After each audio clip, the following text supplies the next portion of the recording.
ఇక పొలాల్లో నీరు చూపి అమరావతి మునుకంటూ ప్రచారం. పొలాలే కదా అమరావతికి తీసుకుంది, మరి ఆ భూములన్నీ ఎక్కడివి? ఆల్మోస్ట్ 32,000 ఎకరాలు ఏమో కదా, అందులో కట్టింది ఇంతైతే, మిగతా అంతా పొలాలే కదా, మరి పొలాలకు నీళ్ళు రావా? కట్టినా వస్తే కట్టకున్నా వస్తాయి కదా, మరి దాన్ని ఏమంటారు? దాన్ని మొత్తం అమరావతికి తీసుకున్న ప్లేస్ కదా, మరి ఆ నీళ్ళు ఉన్నాయి, రేపు అవి కట్టాలంటే ఏం చేయాలి?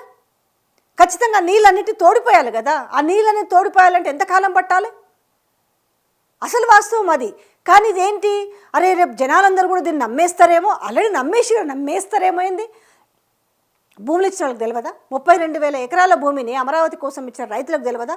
అది మునిగిందా, తేలిందా, డ్రైగా ఉందా, వెట్టుకుందా అనే విషయం వాళ్ళకి తెలియకుండా అయితే ఉండదు కదా.